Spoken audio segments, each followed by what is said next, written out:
Buongiorno, benvenuti alla TG Sicilia. Le principali notizie. Un miraggio gli sconti per il caro voli, si intasa subito il sistema di rimborsi online di Regione e compagnie aeree, rischiano anche di esaurirsi i fondi necessari. I veleni di Biancavilla in una videoinchiesta della CGIL, case, strade, piazze costruite per anni con una sostanza simile all'amianto fortemente cancerogena che continua a causare vittime. A Messina, tempi lunghi per il risanamento delle periferie. Baraccopoli in piazza Calza a Palermo, la protesta dei residenti è una vergogna, lamentano, un oltraggio a un sito storico.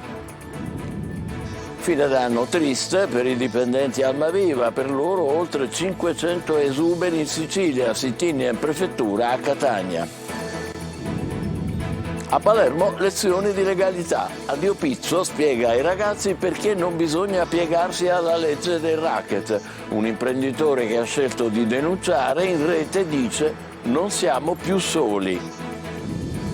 Grande folla anche di turisti per Santa Lucia a Siracusa, cattedrale gremita di fedeli per il pontificale dell'arcivescovo Lomanto. Nel pomeriggio processione per le vie della città. A Catania si accende il Natale tra luci e mercatini, un grande classico delle feste, un appuntamento cui in tanti non vogliono mancare.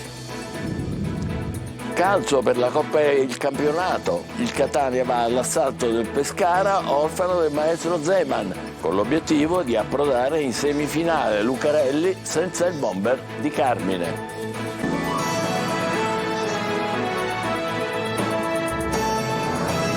Bentrovati, parliamo di sconti sul caro voli, si intasa subito il sistema di rimborsi messo in piedi dalla Regione con le compagnie aeree che hanno aderito, troppe le richieste da parte degli utenti. Maglio Viola. È assalto al portale della regione siciliana nato per mitigare gli effetti del caro voli. In una sola settimana sono 12.000 le richieste di rimborso che sfiorano già il €1.000.000. Sono i dati dal 4 all'11 dicembre, 4.500 gli iscritti, poco più di un terzo appartenenti alle categorie speciali che possono ottenere sconti e rimborsi fino al 50% del prezzo del biglietto, mentre gli altri possono averne soltanto il 25%. E questi iscritti hanno già presentato quasi 2 istanze di rimborso ciascuno. Sta accadendo quello che si temeva fin dall'inizio, le compagnie non praticano gli sconti in automatico e sulla regione piovono richieste di rimborso da singoli cittadini col rischio di intasare il sistema e gli uffici. E proprio il sistema mostra i primi limiti, ci sono ore del giorno durante le quali il portale risulta irraggiungibile a causa delle troppe richieste contemporanee. Ma non basta, in tanti non riescono ad accedere, è necessario lo SPID o la carta d'identità elettronica e poi una procedura di caricamento di documenti e biglietti non semplice, soprattutto per gli anziani. Ma la vera svolta sarebbe l'applicazione degli sconti diretti da parte delle compagnie aeree al momento dell'acquisto del biglietto, una procedura che sembra però lontana. Nonostante i tentativi di mediazione, Ryanair e EasyJet non rispondono alle sollecitazioni regionali. Ha detto di sì invece ITA, ma gli sconti ancora non partono. L'allineamento fra il sistema di sbigliettamento e la piattaforma regionale sembra non funzionare, almeno non ancora. Infine il tema delle risorse. La regione ha messo in campo 33 milioni di euro per 13 mesi, ma se 960.000 euro sono già le richieste di una settimana, si rischia che i soldi finiscano nei primi mesi del 2024, sempre se gli uffici saranno in grado di evadere la massa di istanze in tempi ragionevoli. Una videoinchiesta della CGIL per raccontare come a Biancavilla, nella provincia di Catania, si continua a morire aspettando la bonifica della fibra killer con la quale è stato costruito gran parte del paese. L'iniziativa del sindacato torna ad accendere i riflettori su una bomba ecologica che ha già causato purtroppo decine di morti per tumore. Eva Spampinato. A Biancavilla si continua a morire di amianto, anzi di fluoroedenite, sostanza killer, la cui dannosità è stata scoperta proprio nel paese etneo. La spia è stato l'alto tasso di tumori in un luogo dove non c'erano industrie o fabbriche chimiche. Lo raccontano in un documentario i cittadini di Biancavilla e i parenti di chi ha perso la vita a causa di tumori alla pleura che sembravano dovuti all'amianto ma erano di molto superiori alla media. Il problema però non era l'amianto, bensì una fibra simile, totalmente naturale, di origine vulcanica, contenuta nel minerale estratto da una cava che aveva fatto la fortuna delle imprese edili del posto. Siamo una regione in cui purtroppo le bonifiche sono ferme, di fronte a un al paese che ha una media di bonifica del 52%, noi siamo fermi al 23%, e poi non ci sono investimenti seri per fare le dovute bonifiche e soprattutto per sostenere sia i cittadini che hanno costruzioni attraversati da materiali da amianto, ma soprattutto per dare una risposta a tutte le vittime da un punto di vista previdenziale e assistenziale. Amianto, i veleni di Biancavilla è il titolo di una videoinchiesta curata da Alberto Castiglione e promossa dal Sindacato degli Edili regionale e provinciale Fillea CGIL. Dalla cava del Monte Calvario veniva estratto il materiale con cui è stata costruita gran parte della cittadina. Si è scoperto solo molto tempo dopo che è cancerogeno. I morti per tumore della pleura a Biancavilla sono 5 volte di più rispetto alla media regionale. Basterebbe equiparare la fluorodenite all'amianto per poter sanare questa ingiustizia e rimediare a decenni di lesioni, di morti e di inquinamento ambientale. I dati degli ultimi anni sembrano al ribasso, ma la bonifica promessa non è mai stata completata. E c'è da aspettare tempi ancora lunghi anche per il risanamento delle baraccopoli di Messina. Sono infatti necessari alcuni interventi di bonifica a causa proprio del ritrovamento di elementi inquinanti nel sottosuolo. Francesco Triolo. Sottoterra, nelle aree baraccate di Fondo Fucile e Fondo Saccà a Messina, le due baraccopoli simbolo del degrado di anni, ci sono contaminanti, veleni dal piombo all'amianto. A scoprirlo il lavoro di caratterizzazione che la struttura commissariale sta effettuando in vista della costruzione di oltre 100 alloggi, 40 a Fondo Saccà, 60 a Fondo Fucile. Ci sono i progetti esecutivi, ci sono i fondi, ma non si può iniziare, almeno non subito. Occorrerà scavare almeno 3 metri sottoterra con un impegno di spesa di 2 milioni di euro e mesi di lavoro che porteranno ad uno slittamento dei tempi del risanamento previsti per la città di Messina.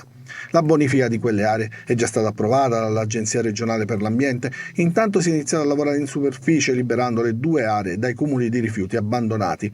A gennaio si procederà alla bonifica scavando, prelevando e smaltendo quanto individuato. Il prossimo anno, il 2024, sarà l'anno decisivo per il risanamento delle baraccopoli di Messina. Ne andranno giù 8. Nel frattempo si procederà all'acquisto di 127 alloggi assegnati ai disabili gravissimi, a quelli con invalidità 100% e poi ad altre situazioni molto serie segnalate dall'ASP di Messina. C'è stato un improvviso cedimento questa mattina sul lungomare a Schisò, a Giardini Naxos. Sul marciapiede si è aperta una voragine, eccola qua, a causa del crollo della piattaforma di cemento che lo reggeva, a ridosso proprio del muro, come vedete, di sostegno. I tecnici del comune hanno delimitato naturalmente l'area per motivi di sicurezza e dalle prime rilevazioni sembra che sia stato il mare ad erodere in profondità proprio sotto la zona dove si è verificato il crollo. Il dubbio a questo punto è che altri punti del lungomare siano ugualmente a rischio. Questo a Schisò. Baraccopoli in piazza Calza a Palermo, protesta dei residenti, è una vergogna, dicono, un oltraggio a una piazza storica come quella della Calza.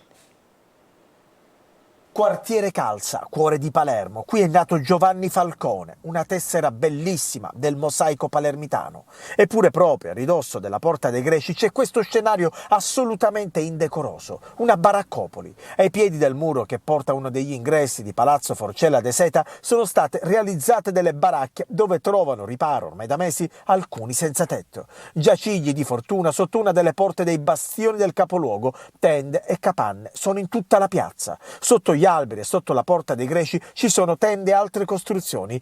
I residenti sono esasperati, ma hanno quasi timore a parlare, come questa signora che incontriamo proprio a pochi metri dalla baraccopoli. Però per noi è anche una cosa brutta perché, insomma... Non è certamente un bel vedere anche per i turisti, signora. Mi scusi? Cosa ne posso pensare? Male. Tutta questa gente poveraccia in fondo sono venute qua per andare a finire dove? In queste condizioni. E poi? Tra l'altro non ci sono interventi da parte di nessuno. Ah, questo non lo so come vivono, certamente vivono. Certamente vivono, come fanno, come non fanno.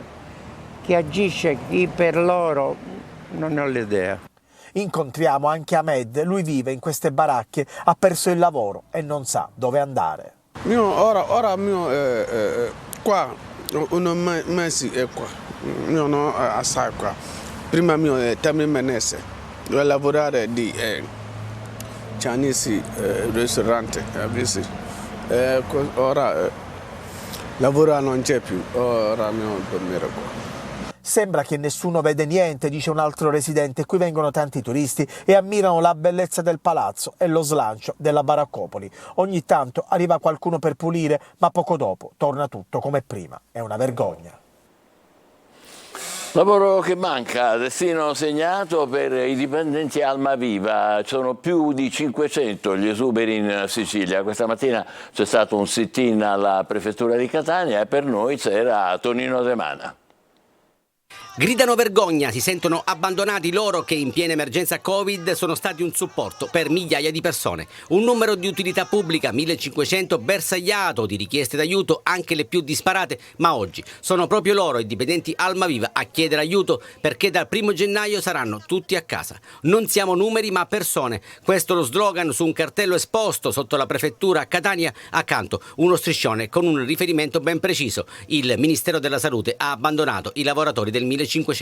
Sotto l'albero di Natale solo problemi e poche soluzioni per 500 dipendenti tra Catania e Palermo, famiglie spesso monoreddito, senza certezze e senza futuro. Il 2024 è un 2024 che si annuncia triste, una cassa integrazione incerta, è un punto interrogativo sulle nostre teste, su quelle delle nostre famiglie e nessuna risposta da parte veramente di istituzioni. Vogliamo il nostro diritto al lavoro, non vogliamo essere in cassa integrazione aiutati in altro modo, abbiamo sempre lavorato. Niente stabilizzazione contrattuale dopo decine di incontri e false promesse per questi lavoratori, sarà avviato un percorso di ammortizzatori sociali e cassa integrazione per cessazione. Ci prospettano un percorso dove semplicemente verremo accompagnati alla porta. Eppure siete stati utilissimi sotto emergenza Covid. Ovvio, noi siamo stati chiamati proprio a scendere in campo per sostenere la popolazione italiana per un servizio 1500 che dava un primo aiuto a tutta la popolazione. Nel corso degli eventuali 12 mesi di cassa integrazione saranno realizzati stage formativi obbligatori finalizzati alla ricollocazione a cura di ANPAL e Regione Sicilia. A Palermo Addio Pizzo entra nelle scuole per spiegare anche ai più giovani perché non bisogna piegarsi alla legge del racket. C'è anche la testimonianza di un imprenditore che ha scelto di denunciare e dice in rete: non siamo più soli. Marco Gullà. Denunciare il pizzo in un periodo decisamente significativo come quello natalizio, in cui gli esattori mafiosi del racket tartassano imprenditori e commercianti per il pagamento della cosiddetta rata di messa a posto. L'associazione di Addio Pizzo in questi giorni sta promuovendo una serie di iniziative nel territorio palermitano per informare e documentare cittadini e anche studenti sul tema. Sono molto diminuiti i commercianti che pagano, sia perché proprio non iniziano a pagare, e questa sicuramente è la scelta più semplice, non iniziare a pagare, ad avere contatti con la mafia, a entrare in questo circolo di cui poi è difficile comunque liberarsi, è sicuramente la scelta vincente, tant'è che nella rete di Addio Pizzo molti fanno la scelta di pubblicamente dichiarare di non pagare il pizzo come scelta preventiva. Non hanno avuto nessun contatto, non sono stati avvicinati e non vogliono esserlo, e fare parte di una rete pubblica li aiuta in questo. Nell'incontro di oggi con gli studenti del Maria Adelaide di Palermo c'è anche chi ha avuto il coraggio di ribellarsi, come questo imprenditore. Il 20 dicembre nasce mia figlia, mi trovo in ospedale, pensate alla mia prima figlia, la gioia di diventare padre, ma il telefono mi squillava perché al negozio venivano dei personaggi a cercarmi. Quindi pensate un po' dalla gioia al dolore, perché non sai quei sogni se rimanevano chiusi in un cassetto.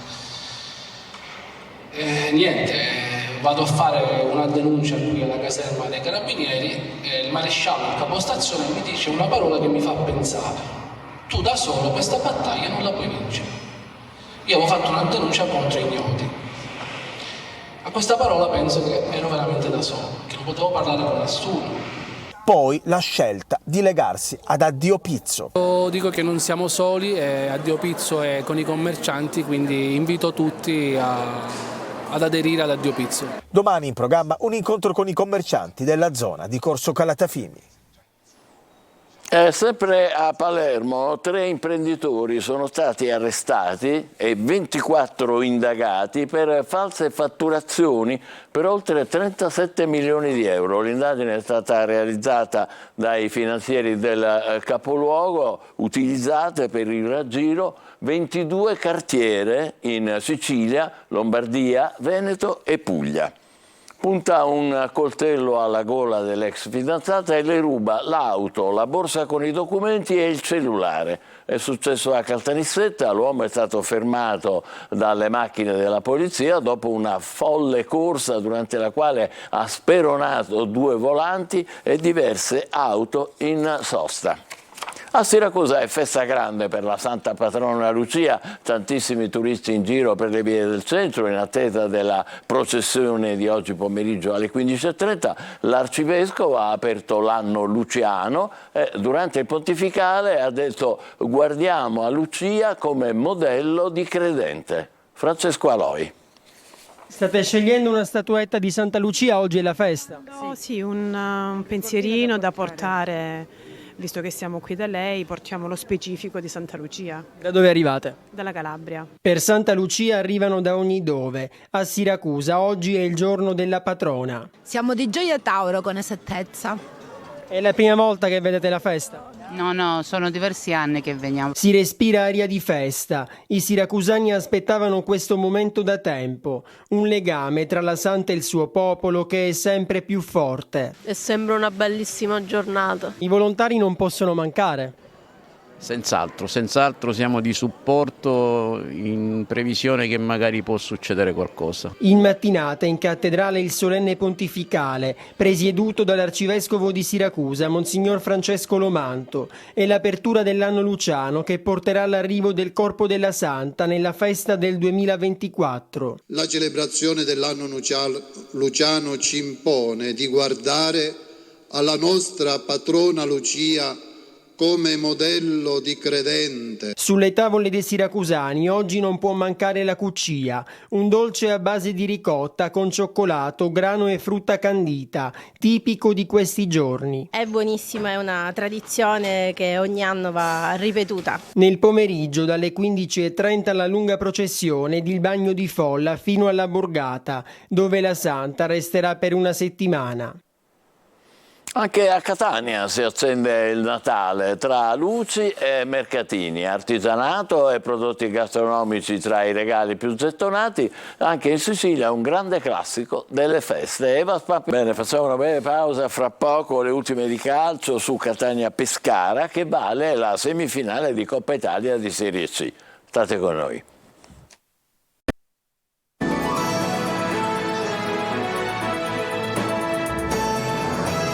Prendiamo il TG con il calcio per la Coppa e per il campionato. Il Catania va all'assalto del Pescara, orfano del maestro Zeman, con l'obiettivo di approdare in semifinale. Lucarelli senza il bomber di Carmine, il peso dell'attacco ricadrà sul giovane Dubiscas. Tonino De Mana. Cercasi riscatto per il morale, per la Coppa e per il campionato perché alzare il trofeo, oltre ad arricchire la bacheca, spiana la strada dei playoff per la Serie B. È uno snodo cruciale per la stagione del Catania che dopo la sconfitta nel derby contro il Messina va all'assalto del Pescara orfano di Zdeněk Zeman con il tecnico boemo ricoverato per un malore accusato ieri mattina. In panchina andrà Giovanni Bucaro, vecchia conoscenza della Leonzio. La sfida contro gli abruzzesi che vale l'accesso alle semifinali di Coppa Italia perde così uno dei protagonisti, un uomo libero con il suo concetto di calcio pulito, spettacolare ed offensivo. Mi sarebbe piaciuto sfidarlo, sono un suo estimatore, questo è il pensiero di Cristiano Lucarelli che poi va al dunque annunciando di attendersi un pronto riscatto dai suoi uomini per cancellare la rovinosa caduta nel derby. Niente turnover per il tecnico livornese, scelte quasi obbligate con assenze in tutti i reparti, specie in attacco dove si è nuovamente fermato Di Carmine fuori dalla lista dei convocati per un problema fisico accusato durante la rifinitura. Non ci sarà De Luca squalificato e con l'imminente cessione di Sarao destinazione Trapani il peso dell'attacco ricadrà sul giovane Dubiscas ancora secco in campionato. Problemi anche in difesa, dove alla lista degli indisponibili si è aggiunto Silvestri, out anche l'ex romanista Bua e i lungodegenti Rizzo e Ladinetti, e non ci sarà neanche il pienone al Massimino con i botteghini che saranno aperti fino alle 16, presenze che dovrebbero attestarsi intorno alle 6.000 unità. Catania-Pescara, in programma alle 20:30, sarà diretta da Valerio Crezzini di Siena. In caso di parità al 90°, tempi supplementari ed eventuali calci di rigore. Ci fermiamo qui, il TG Sicilia torna alle 20, grazie per essere stati con noi, buon pomeriggio.